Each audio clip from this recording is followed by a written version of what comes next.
Welcome to another session of Domains 21. In fact, this is the final session of the Domains 21 track. And Chris, you are the only, so this is unique, you are the only live broadcast session. So take that as a special compliment from the Reclaim team.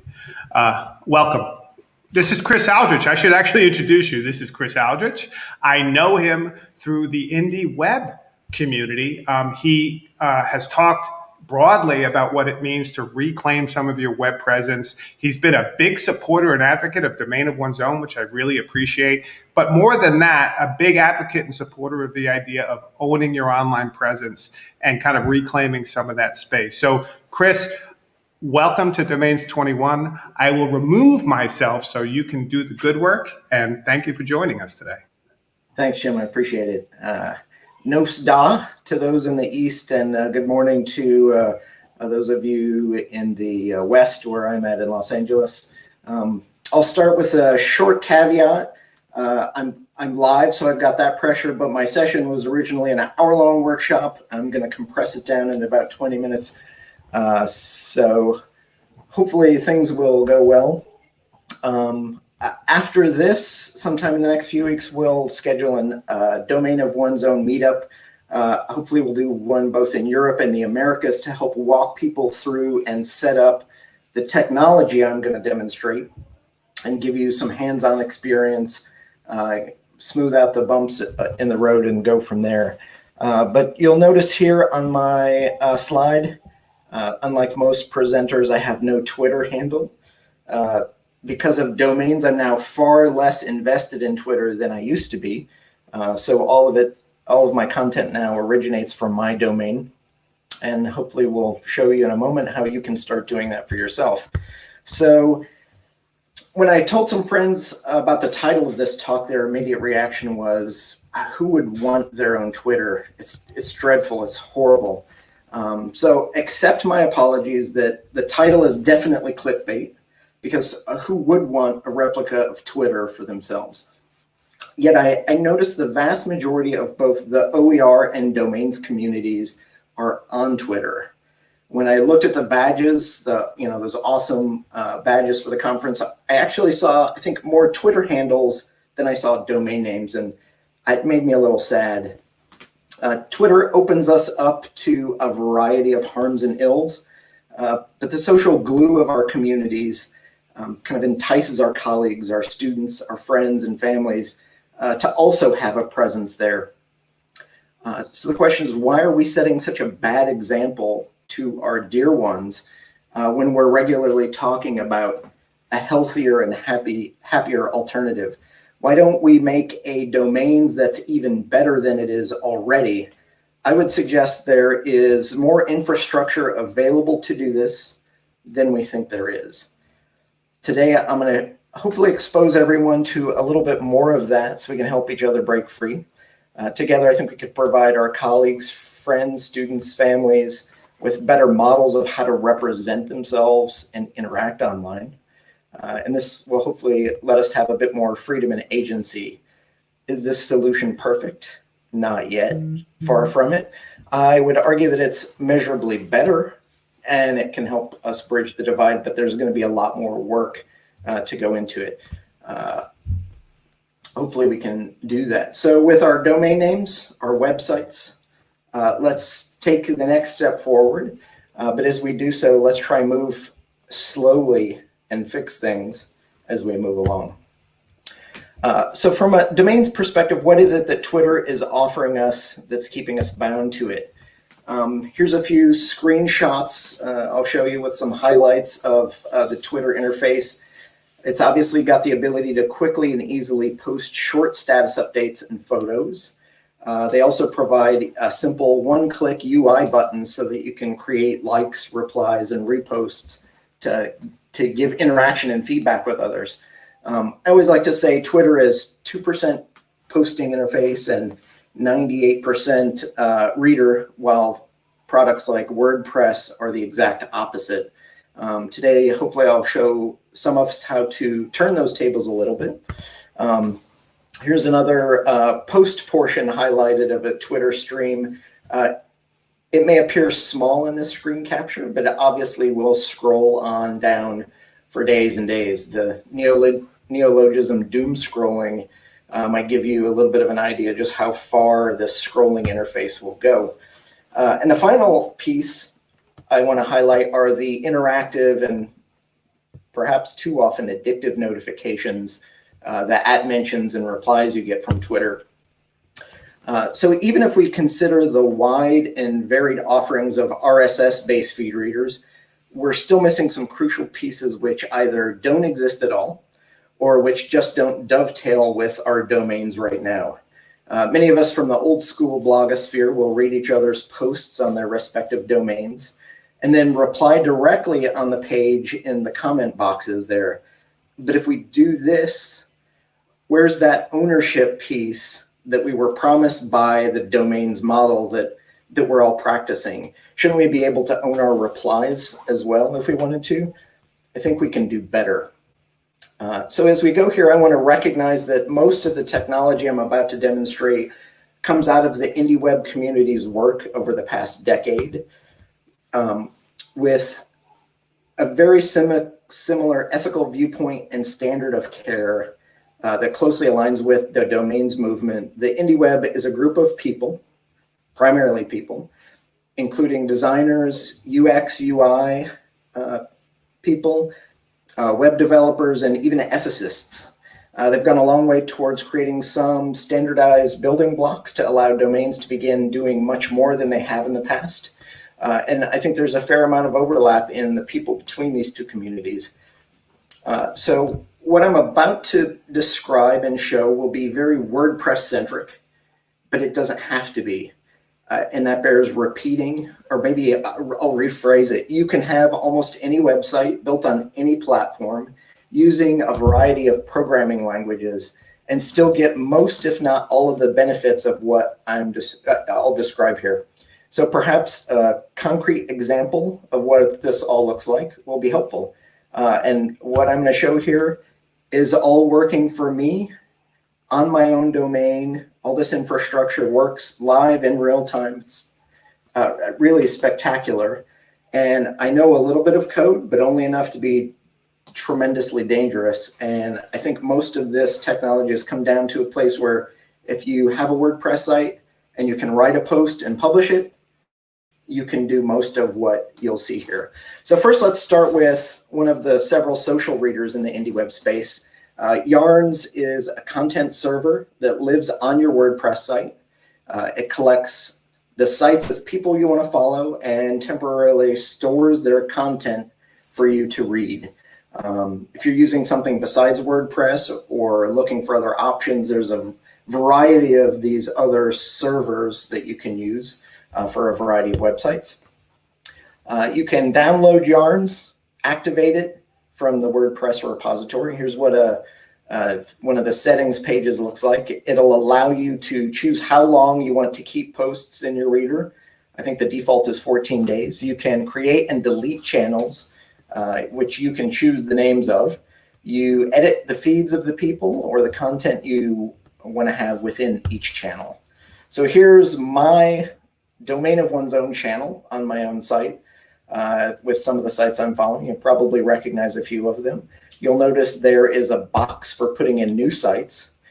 When you input a new domain into that search, Yarns will find all the available feeds that site puts out.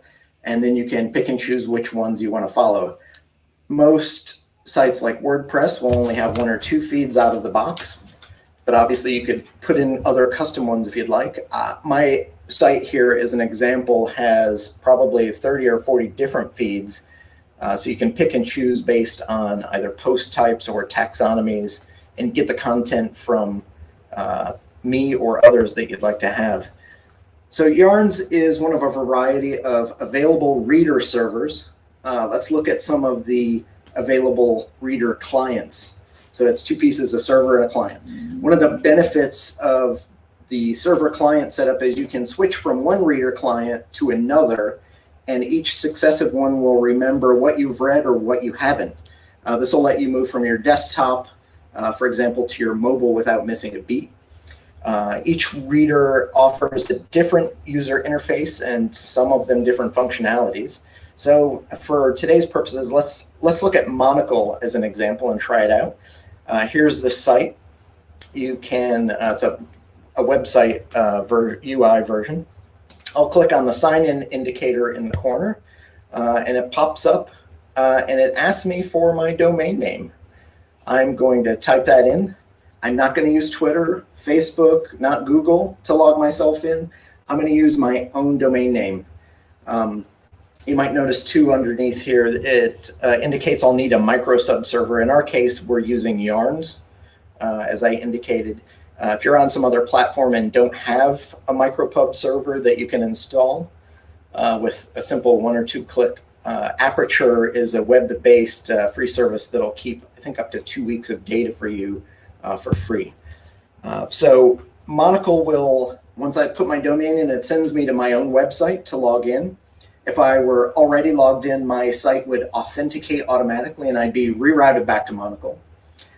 This technology is underpinned by the IndieAuth plugin for WordPress. It's literally a download and activate and you're ready to go. It's using an extension of OAuth 2, which is the same web security protocol used by Google and Twitter, Facebook and others, so that you can use those services to log into other services. This is doing exactly that same thing. But in our case, we're now relying on our own site for this login functionality. And I can literally, from Los Angeles, hear Jim Groom swooning from Italy. So once we've done that, I get to allow Monocle to create, update, read, follow, handle my channels. So I'm going to click authorize here, and it's going to send me back to Monocle. I'm now signed into the reader. Here's what it looks like. You'll notice the self-defined channels on the left with indicators of what I haven't read yet. And the main part of the window is a stream of time-ordered posts within that channel. It's very Twitter-like. Here you will see my domain of one's own channel with posts by a post that's top there by Dr. Kimberly Hirsch, and a tweet from Helen that came in through my OER by domains hashtag from Twitter. But here's where things get interesting. Much like Twitter, my reader has the ability to write replies to posts in line, as well as create likes, favorites, and reposts. Other feed readers like InnoReader have the same sort of interface, as did the now defunct Google Reader. You can post a reply or a like, and that would be saved in your account in the reader. But this social reader, its functionality is dramatically different. How? That green reply button does something that many might not expect or believe because of the social media world we've been living in. When I click that button, a moment or two goes by, the interface has changed, and you'll see my domain. There's a link here that goes to my domain at bafosacco.com. So let's click on that and see where it goes. Monocle, which was authenticated to my website, has posted my reply on my own domain. Yeah, my own domain. I own that reply on my site now. Here it is. This is what it looks like. Perhaps even more clever, my site pulls the URL from Kimberly's post from the reader into it. My site parses her page, pulls out the title, her avatar, her name, a little bit of context here about the thing to which I'm replying. So even if Kimberly's post were to disappear from the web, I'd have an idea about what it was that I had originally replied to. But as Billy Mays was fond of saying, wait, there's more. Don't forget that notifications piece we mentioned earlier. So if you guessed that my site sent Kimberly a notification, you'd be exactly right. It was sent, and Kimberly actively chose somewhere in her setting to display it as a comment under her original post. Kimberly and I now both have copies of our conversation on our sites, on our domains. More importantly, if we're both using similar sorts of building blocks, our websites can now have site-to-site conversations. We don't need Twitter anymore. We don't need Instagram or Facebook. We can do it from one domain to the next, the same way those sites do. You know, Twitter and Facebook could add this, and you could have Twitter talk to Facebook and back and forth. I highly doubt that's ever going to happen, but our domains now can do this. Even more impressive in this particular case, my website is running WordPress, and Kimberly's site is powered by micro.blog, which is built on a Hugo static site generator code base. So now domain-to-domain conversations are a reality in the world, and this is happening at a reasonable scale. It's happening out of the box with some content management systems. Other systems like Drupal or WordPress have plugins or modules. Those in the OER space will be clamoring for platforms like Pressbooks or Manifold to support this, I'm sure. Imagine one book being able to talk to another, or perhaps my thesis in progress can send updates to my advisor's website. Maybe the journal article on my website can link to your book and send you a notification of the citation. Suddenly, these basic web standards have given us alt metrics for free for the low cost of publishing your own work on your own domain. Open science, anyone? Digital humanities? These notifications are already being used to aggregate content on discussion-like hubs, much like the RSS planets of yesterday, or even today we're still using these. Why not use it to build your institution's preprint server? That would be cool. Teachers could post assignments on their sites. Students can reply directly. They can say, I read this assignment, or I watched this video, I listened to your podcast. Naturally, they may choose to moderate the responses so that they're only seen on the back end and not necessarily on the front. Because it's your own domain, there's a lot of choice and flexibility in what you might do with these types of notifications and replies. So let's also look at an example from a post yesterday that I made on my website, and I cross-posted it to Twitter. I'll mention that I'm using a free service called Bridgie that sends notifications of web mentions, replies, and likes from Twitter back to my original copy, where they live as native replies. You'll also notice that threaded responses are possible. So here's that post. We popped it up yesterday, late morning. You'll see I syndicated it to a few other platforms. It even has my location at home, and it was 54 Fahrenheit with a few clouds. Here are 9 thoughts or replies. This one came from Twitter. Another one here from Twitter. I wrote my reply to that tweet on my site and syndicated a copy out back to Twitter, and then got another reply from Angeline back to Twitter. And then here you can see a few more likes that occurred on Twitter or some of these other platforms. If you want to write a reply on your own domain, put my link URL for this post into it, pop it into this box, and hit ping me. And you don't even need the infrastructure yourself. So you might be saying to yourself now that you've seen how this works, I want. But let's remember that with great power comes great responsibility. There's a standard of care that we'll need to keep in mind as we implement this on our own domains. There's some work certainly we're going to need to do on some of the parts that come next. A lot of this functionality is already in place and available on a variety of common CMS platforms, many of which are super popular in the domain space.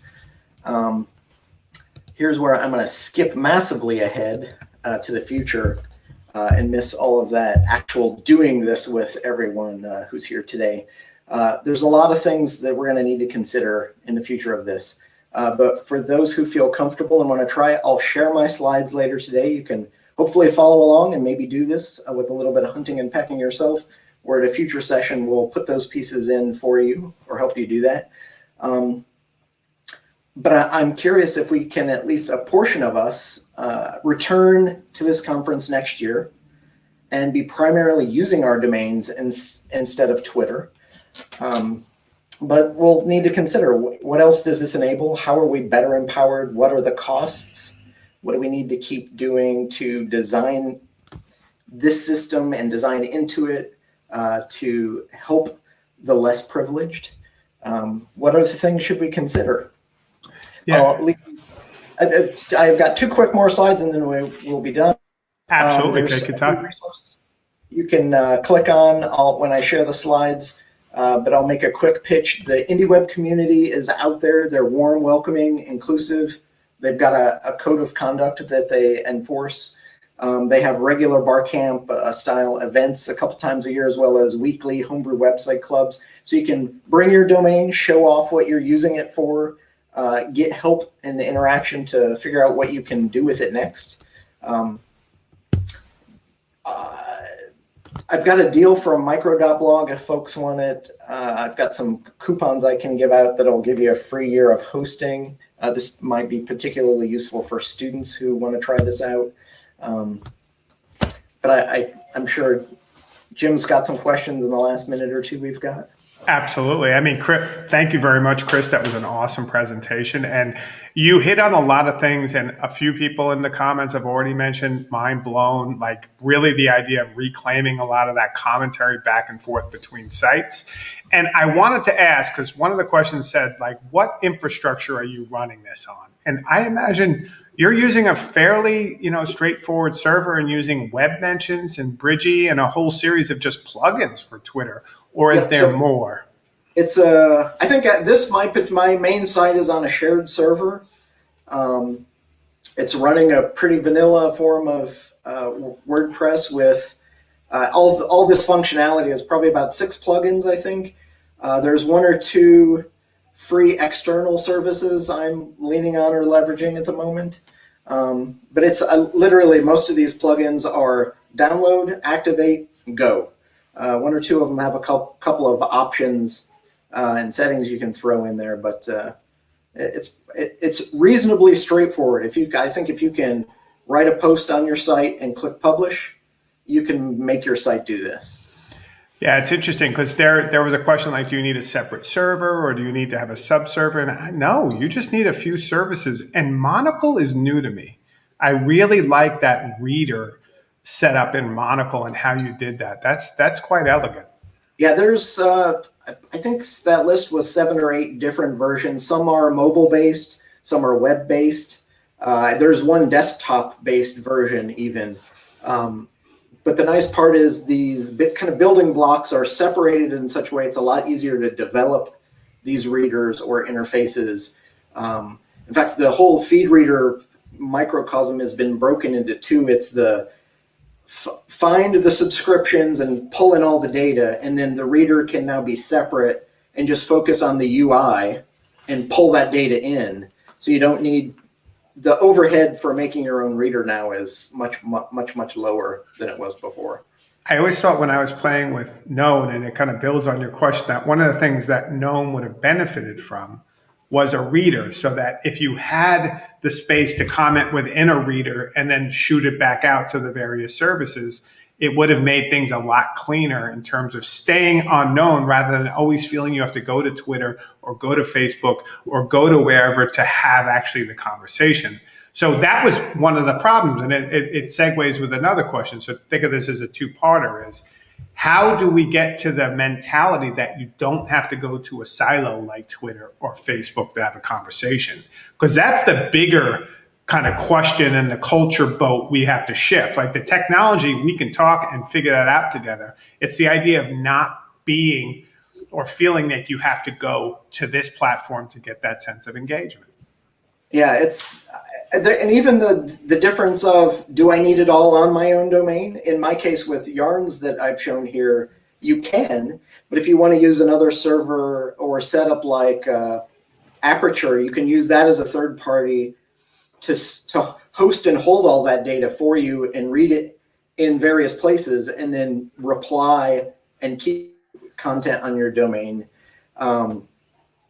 unbeknownst to a lot, I think, there's a huge chunk of known code base that actually does implement the reader that was just never finished.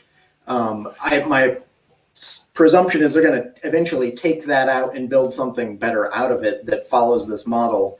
But I think the bigger piece is all these small little building blocks, the small pieces loosely joined, is allowing us a lot more. The harder part really here was the 10 years of work that hundreds and thousands of developers have put into this to make this work so that you could be on Drupal or you could be on WordPress, and those two dramatically different, setups can talk to each other.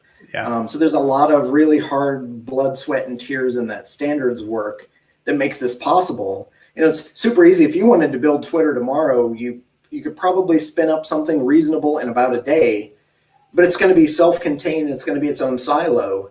It's not going to be able to communicate with the rest of the world. And, so we now have kind of like broken down those walls with some of these standards to make that possible. And how do you personally cross that gap? So it seems like, do you have a Twitter account? Do you just send stuff to Twitter but not stay on it? Like, how do you deal with the fact that people are having these conversations in another space that you may or may not be? So it's possible. It takes a little bit of gymnastics, but you can still pull RSS feeds out of Twitter if you have some crazy little tools.